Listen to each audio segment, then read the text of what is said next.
van a ver también son las quemaduras, ¿no? Es algo que va a ser muy común a diario prácticamente, vienen especialmente, y lo más triste es que quienes más se queman son los niños. Entonces el manejo adecuado de una quemadura también es algo que ustedes deben tener productivo.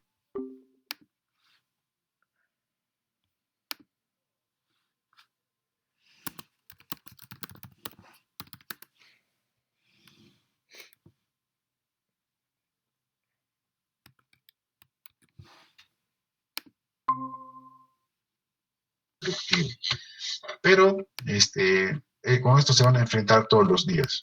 Primero, hay que entender que las quemaduras no solamente son quemaduras por calor, también hay quemaduras por frío, hay quemaduras, en este caso son agentes físicos, pero también hay quemaduras por químicos, ¿no? Entonces va a haber una afectación de la piel que muchas veces puede ser muy superficial, pero también muchas veces puede tener una destrucción total que puede llegar incluso hasta los huesos, ¿no?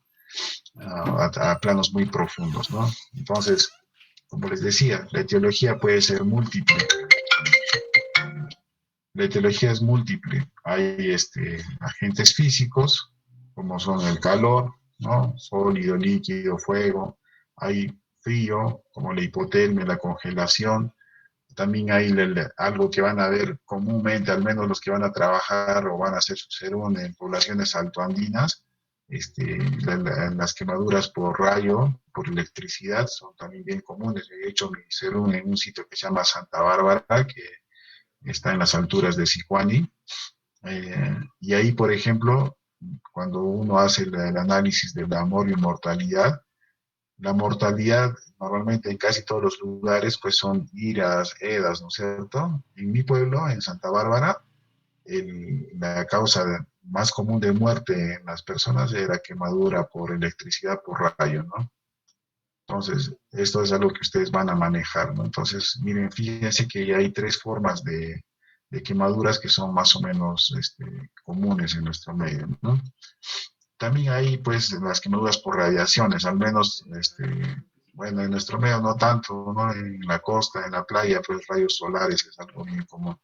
Pero lo que sí van a ver acá es radioterapia, ¿no? Quemaduras por radioterapia, ¿no? En pacientes que tienen cáncer y que han sido sometidos a radioterapia, también va a haber quemaduras, ¿no?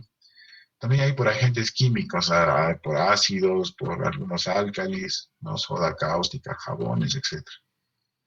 Entonces, esto es importante que ustedes conozcan qué es una quemadura de primer grado, qué es una quemadura de segundo grado y de tercer grado, ¿no? En la de primer grado es la epidermis la que se afecta. En el segundo grado es la dermis la que se afecta. Y en tercer grado es que se afecta epidermis, dermis y las hipodermis, fascias, músculos e inclusive el hueso, ¿no? Entonces, esto es importante que ustedes sepan porque también esto tienen que escribir en las historias, ¿no?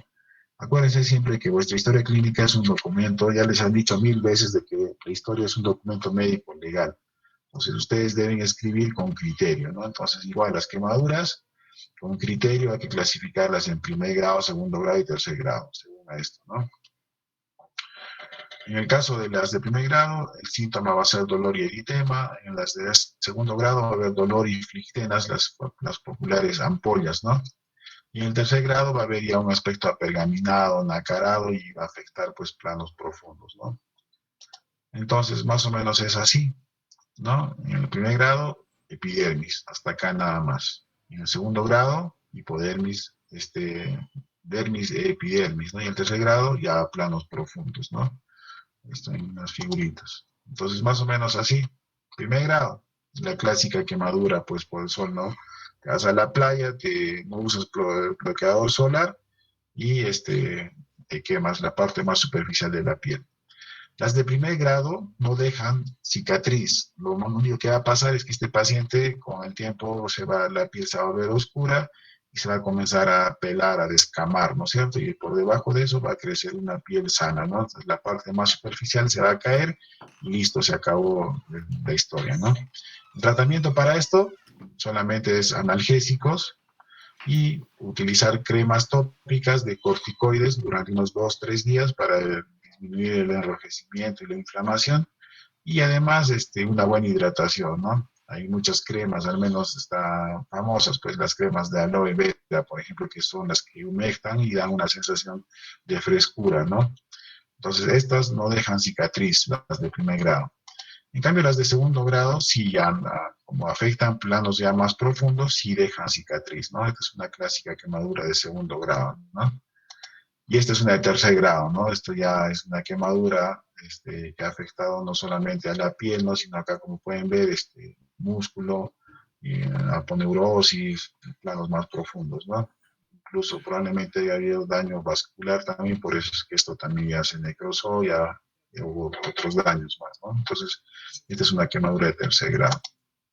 Las de segundo grado y tercer grado, esta y esta, sí requieren muchas veces tratamiento quirúrgico, ¿no? Entonces, en base a eso, va a haber, para que ustedes puedan clasificar las quemaduras, van a clasificarlas por su profundidad, en primer grado, segundo grado y tercer grado, pero también las van a poder clasificar en base a su extensión. Entonces, para clasificar las quemaduras va a haber la regla de los 9, ¿no? Entonces, cada parte de cada zona del cuerpo tiene una extensión del 9%, sumando un total más este 1% de la zona genital, suma un 100%, ¿no? Entre adelante y atrás. Pero esto muchas veces es pues medio complicado, ¿no? Uno no se acuerda que el 9, ¿qué tal si solamente es las dos terceras partes del tórax? Entonces, ¿de cuánto es eso? 6.5, así se vuelve toda una locura. También hay otra forma de clasificar, al menos en los niños, ¿no? Pero como se vuelve una locura recordar cuántos 9 hay o cuántas zonas hay acá, alguien hizo esta forma de poder medir la extensión de las quemaduras. Entonces, uno tiene que medir, agarras, ves al paciente y le ves más o menos la palma de la mano. Y eso es el 1% en el caso de los adultos y en el caso de los niños es el 2%. Entonces, tú le miras la palma y en base a eso, tú más o menos puedes decir qué porcentaje de superficie corporal está quemada. ¿Esto para qué? Les voy a explicar para qué después, de qué nos importa saber qué porcentaje es con fines del tratamiento, que lo vamos a ver de acá un ratito. Pero acuérdense de que la forma más fácil es con la palma de la mano. En el caso de los adultos, el 1%, y en el caso de los niños, el 2%. Significa el 2% de su superficie corporal. Entonces, ahorita vamos a ver para qué sirve eso. Mientras tanto, vamos a ver qué complicaciones hay. Bueno, shock, por lo general shock neurogénico por el dolor, shock hipovolémico. ¿Por qué se da el shock hipovolémico? Porque como ustedes saben, la piel, entre muchas funciones que tiene, una de sus principales funciones es evitar o nos sirve como barrera para que nosotros mantengamos nuestra temperatura y para que no nos evaporemos, para que no perdamos líquido, ¿no? Cuando hagan manejo en cirugía, manejo, por ejemplo, en el intraoperatorio, me imagino que eso han hecho en anestesiología, manejo en el intraoperatorio. Cuando uno hace una laparotomía, por ejemplo, y uno pierde esa protección de la piel y abre una cavidad, sin que ustedes se den cuenta, el paciente se está evaporando, está perdiendo líquido. Entonces, inclusive hay fórmulas para corregir la, la cantidad de líquidos y electrolitos que se van perdiendo por evaporación. Entonces, lo mismo sucede en los quemados. Cuando una vez que uno pierde la piel, pues va a perder volumen porque se está, como quien dice, te estás evaporando y vas a perder temperatura, va a ser hipotermia. Entonces, una de las complicaciones más graves que hay es el shock y justamente el manejo del shock hipovolémico tiene que ver con la superficie de quemadura, que ahorita lo vamos a explicar. También infecciones, pero acuérdense de que las heridas, en este caso las heridas por quemaduras, son heridas limpias, ¿no es cierto? A no ser que haya sido una herida tan grave que se haya metido hasta el intestino, así, lo cual es bien difícil, pero puede suceder. Pero por lo general las quemaduras que más vemos nosotros son las quemaduras con líquidos calientes, ¿no es cierto? Con la calentadora que se volteó, con la olla que se volteó.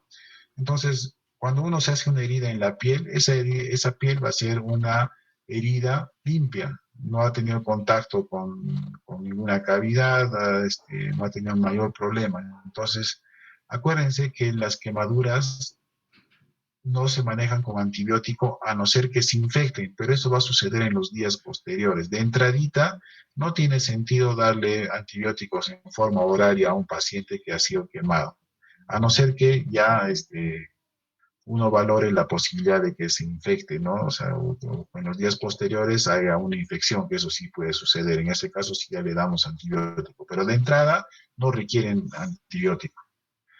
También hay efectos cardiovasculares, hay infartos, hipertensión, miocarditis, pulmonares, al menos en los que se han quemado con incendios, pues va a haber inhalación de gases tóxicos, humo, neumonías, edemas, va a haber úlceras de estrés, las úlceras de Curling se llaman, ¿no? Úlceras de estrés.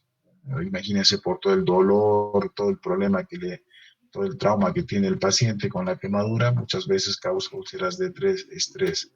También va a haber casos de colestitis aguda. Colestitis es la inflamación de la vesícula, eso lo van a ver en cirugía. Va a ser un tipo de colestitis aguda alitiásica. La litiásica es la causada por cálculos, ¿no? Cálculos en la vesícula. En cambio, la alitiásica es causada por otras causas, entre las cuales la más común o la que más vemos en nuestro medio también son los quemados. Va a haber problemas renales, va a haber retracciones de las cicatrices. Esto es importante, el manejo de las quemaduras es importante porque si no manejamos bien, al menos si las quemaduras están en zonas de flexuras, ¿no? En el codo, en la rodilla, en el cuello o en la cara misma, a nivel de los ojos, va a haber muchas veces en que si no manejamos bien va a causar retracciones. Y al causar retracciones va a haber cicatrices queloides que no van a permitir que nuestro codo, por ejemplo, se extienda adecuadamente, o nuestras rodillas, o peor en el caso de la cara, si se afectan los párpados, va a haber algunos párpados que luego de una quemadura no van a poder moverse, o sea, no van a poder, la función del párpado es pues lubricar el ojo, ¿no? Cada vez que uno parpadea, lubrica el ojo.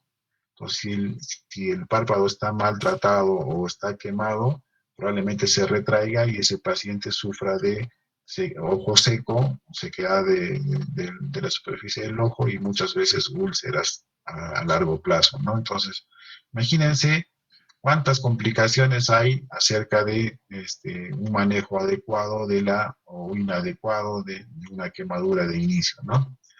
Entonces, ¿qué hacer ante las quemaduras? Primero, hay que ahogar el fuego, ¿no? No tapar con material sintético, no hay que ver bien con qué vamos a cubrir al paciente. O sea, si el paciente está quemándose, no le vamos a aumentar pues un material de licra, por ejemplo, ahí, ¿no? O algún plástico, una cosa así, porque el plástico se va a quemar y se va a quemar aún más el paciente, ¿no? En la zona quemada hay que enfriarla. Muchas veces la gente piensa, si me he quemado, entonces como si fuera un antídoto, piensan, no hay que ponerle agua helada, lo cual va a hacer que la quemadura sea aún peor. Entonces, no hay que sacar, la gente a veces agarra, saca hielos de la refrigeradora y se pone en la zona de la quemadura. Eso es peor, va a aumentar más la quemadura. Lo que hay que hacer es solamente hacerle caer agua a temperatura ambiente. Y esa agua es agua de la pila, pues.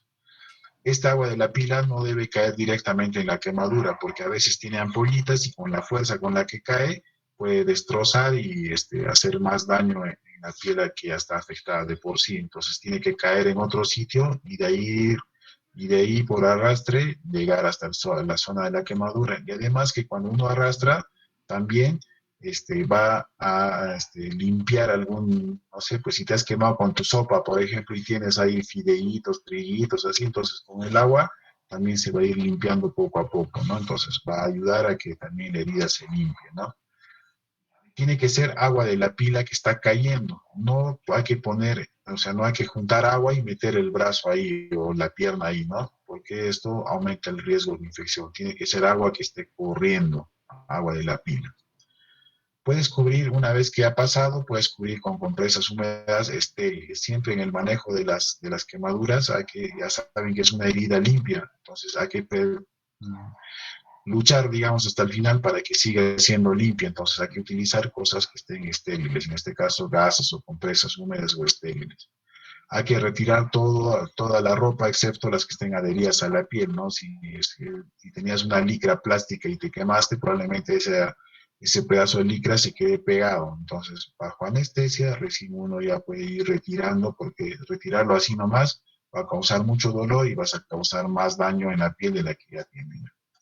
Hay que retirar objetos que compriman, como les decía antes, cuando uno tiene quemaduras en la mano, lo primero que tiene que hacer es sacarse pulseras, relojes, anillos, todo, porque la mano se va a comenzar a hinchar, y si tú tienes tu anillo ahí, probablemente no lo puedas sacar, y peor que todo, va a comenzar a comprimir, e incluso muchas veces va a comenzar a causar un efecto de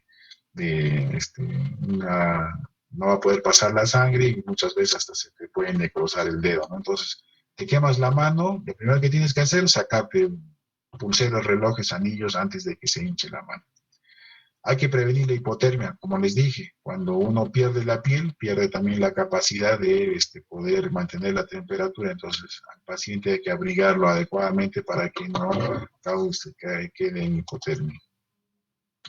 En el caso por líquidos calientes, como les decía, mojar con agua fría, acomodar a la víctima, retirar la ropa en lo que se pueda, retirar relojes, anillos, como les decía, no colocar ningún tipo de sustancia. Es muy común ver en nuestro medio que tienes una quemadura y le pones papa, tomate, otras cosas, ¿no? Que es cierto, puede aliviar, ¿no? De hecho, en algunos casos va a dar buenos resultados, pero también, como les digo, a veces utilizan tomate y se queda un pedacito de la cáscara del tomate o una pepita del tomate ahí metido dentro de una ampollita, y de lo que era estéril se va a volver una herida contaminada, porque van a pasar los días y esa pepita, ese restito se va a comenzar a podrir y ser pues el mejor caldo de cultivo para una infección. Entonces, en lo posible, no colocar ningún tipo de sustancias, ¿no? Hay que cubrir con material limpio, hay que abrigar para prevenir la hipotermia y concurrir a un centro de asistencia, ¿no? En el caso por quemaduras por fuego, la víctima cuando está quemándose, no hay que hacer que la víctima corra, sino más bien hay que tirarla al suelo y hacerla rodar para que en el momento que va ajustando las llamas se vayan apagando también, ¿no? Hay que evaluar siempre la vía respiratoria en el caso de los incendios, por ejemplo. Hay que ver qué también está saturando el paciente, si la vía respiratoria está permeable, para según a eso ver si necesita intubarse o no, o hacer algún otro procedimiento, ¿no? Nuevamente, retirar anillos, pulseras, si hay compromiso, lo que les decía antes, si hay compromiso de pliegues, hay que separarlos nuevamente y colocar una tela limpia, no hacer que el paciente extienda, para que si va a hacer retracciones, tengan la suficiente cantidad de piel después como para poder hacer flexiones y extensiones. Y obviamente trasladar a un centro asistencial. En el caso de las quemaduras por sustancias químicas, igual hay que lavar con agua corriente, ¿no? Hay que proteger las manos del personal, porque tú también, si el paciente tiene ya un ácido y tú lo estás manipulando, probablemente tú también te quemes, ¿no? Entonces, siempre manipular con guantes o bolsas plásticas, ¿no? Hay que retirar la ropa mojada con la sustancia química y hay que trasladar a un centro asistencial. Igual en las quemaduras por frío, también lo contrario, ¿no? No le eches agua caliente porque va a ser peor. Lo que hay que hacer es colocar a la víctima en un lugar seguro, hay que evaluar las regiones extremidades, hay que colocar las manos bajo las axilas y bajo cobertores, como poniéndose en posición fetal, porque es la posición en la cual vas a recuperar más la temperatura. Hay que abrigar y recalentar con agua tibia, no con agua hirviendo. O sea, igual que la otra vez, ¿no? O que el anterior caso. Si es una quemadura por calor, no le tengo que poner pues hielos. Igual acá, si es por una quemadura por frío, no lo tengo que meter en agua hirviendo o caliente, va a ser peor. Hay que ponerlas en agua tibia. ¿Qué medidas generales hay que hacer? Y acá ya volvemos un poquito a lo que me es importante en este tema. Obviamente hay que hacer la reanimación, ver la vía aérea, la respiración, la circulación, poner vías si es que es una gran quemadura, etcétera, ¿no? Hay que manejar muy bien el dolor. Hay gente, como les han puesto, como les puse más antes, hay gente que se muere por shock neurogénico, o sea, por dolor. Imagínense si cuando uno se quema, no sé, tocas, no sé, la hornilla y te arde el dedo, o agarras la olla, no sé, pues si te quema y te fastidia tanto, imagínense qué tan doloroso puede ser una quemadura más grande, ¿no? Una quemadura al 100%, ¿no? De tu superficie corporal, por ejemplo. Entonces, hay que ser muy, no hay que ser, uh, digamos, limitado en el uso de analgésicos, ¿no? Hay que darle una buena ayuda analgésica utilizando antiinflamatorios o incluso opiáceos, ¿no? Les dije que había los casos de úlceras de estrés, entonces hay que dar protección gástrica, la hidratación, que es algo que vamos a ver ahorita, que lo sigo pasando para el final, la profilaxis antiténica si se procede, una elevación de la región quemada para disminuir la inflamación de la zona y curas locales, ¿no? Ya saben, como les dije, no es lo más importante cuando primero hay que estabilizar a un paciente, ¿no? Es igual que en las heridas, ¿no? No es lo más importante suturar heridas si el paciente no está estabilizado. Igual acá en las quemaduras, antes de estar curando la quemadura, de estar haciendo cualquier cosa, primero estabilizar al paciente. Entonces, este es un tratamiento local. En el caso del primer grado, como les decía, frío local, corticoides tópicos, cremas hidratantes. En el caso del segundo grado y el tercer grado, acá sí ya es un lavado estéril. Hay que colocar cremas. Las cremas antibióticas más usadas son las sulfadiazinas. A veces viene asociado a lidocaína también para manejo del dolor. Eso está en todo lado ahí. Y curas oclusivas, o sea que después de lavar, ponerle la crema, ponerle gasas, encima hay que hacer un vendaje de la zona. ¿El vendaje por qué? ¿Para qué? Para que las flictenas y las ampollas que se han formado no se muevan y la piel no se desgarre más de lo que está. Entonces siempre con una leve presión hacer una cura oclusiva de la zona de quemadura.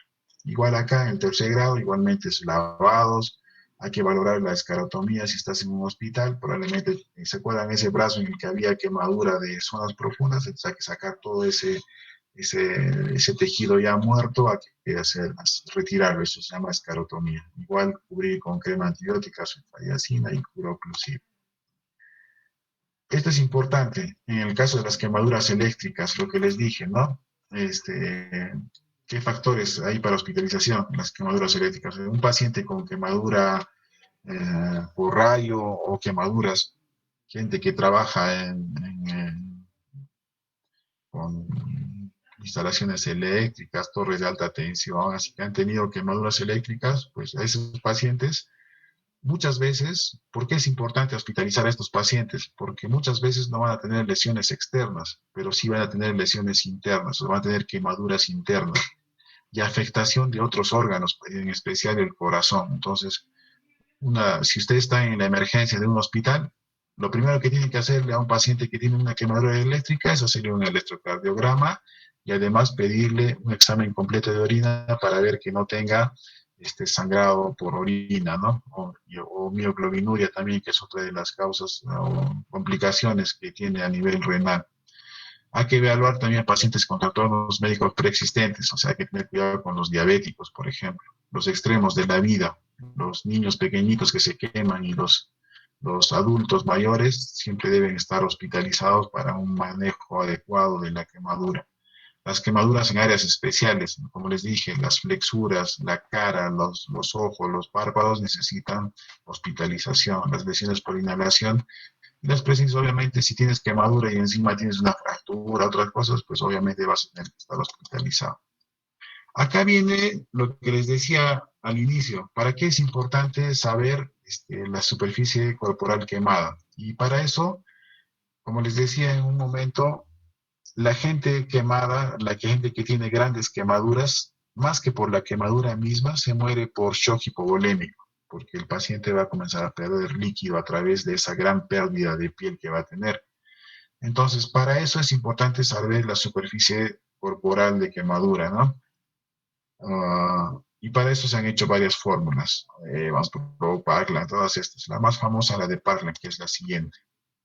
Y esto es importante que ustedes conozcan porque esto es lo que ustedes van a hacer como médicos generales cuando estén en una emergencia de un hospital o en vuestro centro o puesto de salud.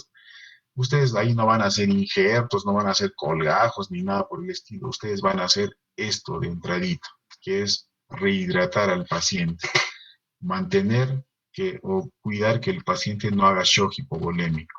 Entonces, esta es la fórmula de Parlan que quiero que ustedes siempre recuerden. Entonces, para esto es la superficie de quemadura, para que ustedes puedan reponer líquidos. Y miren, se repone así. hay dos criterios, en las primeras 24 horas y en las segundas 24 horas. En las primeras 24 horas, que es la parte más importante, esta es la que ustedes deben dominar, las primeras 24 horas es esto. Usar lactato de Ringer, que lamentablemente en nuestro medio no hay. Lo que se hace es utilizar cloruro de sodio al 9 por mil, con una diferencia. Si es lactato de Ringer, 4 mililitros. Si es cloruro de sodio, 5 mililitros por kilogramo de peso corporal por porcentaje de superficie quemada. Entonces, por ejemplo, si yo tengo un paciente, no sé, pues una chica de 50 kilos, que se ha quemado la mitad de su cuerpo, o sea, el 50%. ¿Cuánto voy a darle? 4 por 50 son 200. Por el 50%, 200 por 50 son 10.000 mililitros, o sea, 10 litros le tengo que dar. Parece harto, pero en realidad no es harto para un paciente que está quemado. Entonces, fíjense esto. Es importante, como les decía, conocer el porcentaje de superficie de quemadura para que ustedes puedan sacar esto. Lactato Riger 4 mililitros, cloruro 5 mililitros por kilogramo por porcentaje. ¿Y cómo le van a dar? Lo van a dividir en tres partes. La mitad de todo esto que van a sacar, o sea, en el caso que les di, por ejemplo, de 10 litros, la primera mitad en las primeras 8 horas, o sea, tengo que pasar 5 litros en las primeras 8 horas. Y los otros próximos, la otra cuarta parte, o sea, si tenía 5, cuarta parte sería 2.5 en las segundas 8 horas y 2.5 en las terceras 8 horas. Tiene que ser lento. ¿Por qué? Porque ya también les dije de que este paciente va a tener problemas renales. Entonces, si yo agarro y le meto los 10 litros por 4 días en 4 horas, lo primero que voy a hacer es causarle una insuficiencia renal brutal por sobrecarga, ¿no es cierto? Entonces, hay que ser muy cuidadosos en repartir en tres fragmentos, ¿no? En las primeras 8 horas, en las segundas 8 horas y en las terceras 8 horas, ¿no? Entonces, nuevamente el ejemplo. 4 mililitros por una que pesa 50 kilos por la 50%, por ejemplo, de superficie. Entonces ahí le saco, ¿no? 10.000.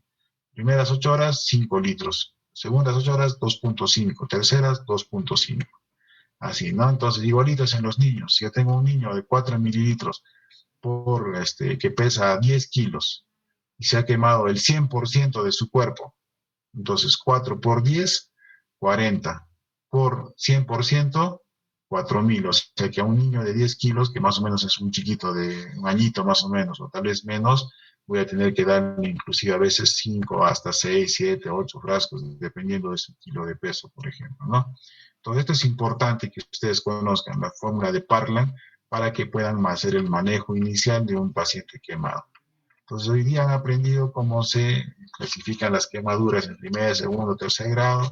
Han aprendido que no solamente existen quemaduras por calor, también hay por frío, también hay por sustancias químicas, el manejo inicial. Y lo más importante, como les decía, que ustedes van a hacer es el manejo de la rehidratación del paciente en base a esta fórmula, que es la más conocida, con lactato de Ringer a 4 mililitros o con cloruro de sodio a 5 mililitros.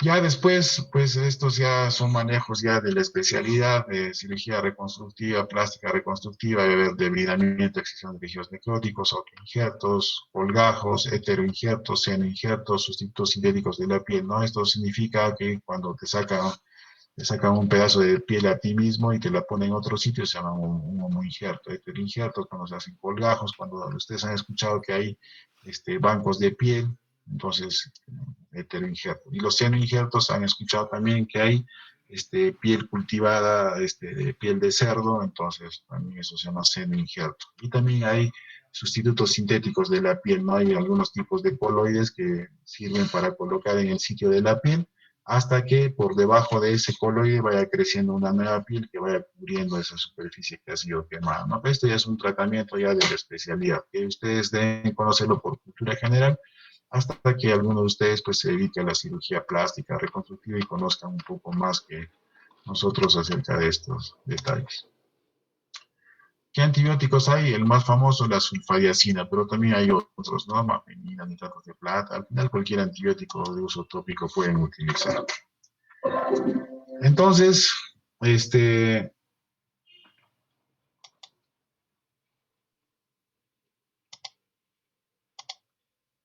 No sé si tienen alguna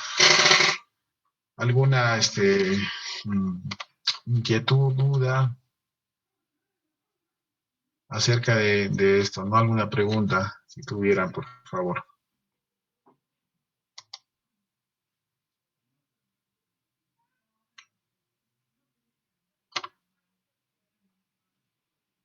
Doctor, una pregunta. Las queloides, respecto a su causa, aparte de quemaduras, ¿qué otras causas puede haber?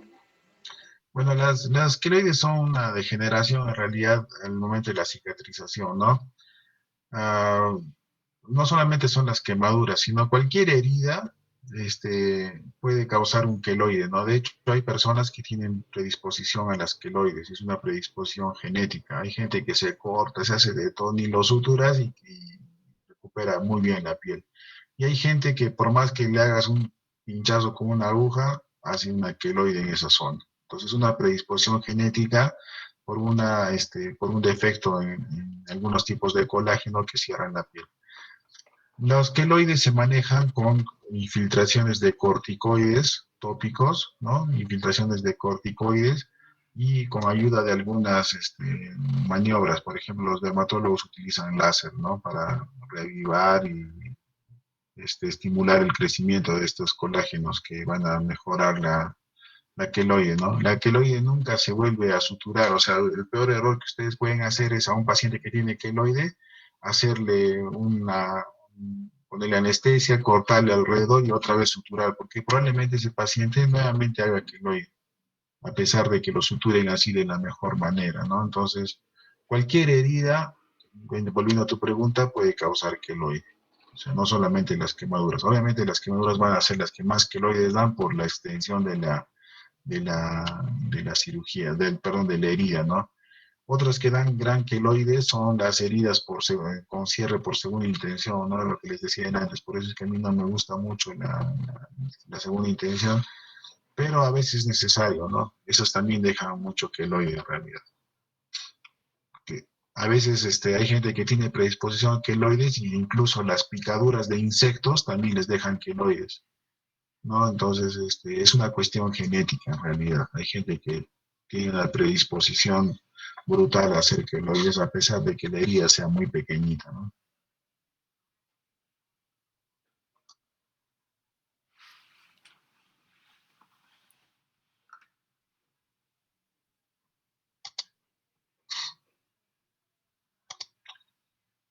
Yo, chicos, les agradezco que por favor pongan presente en este momento en el chat para después poder corroborar vuestra asistencia.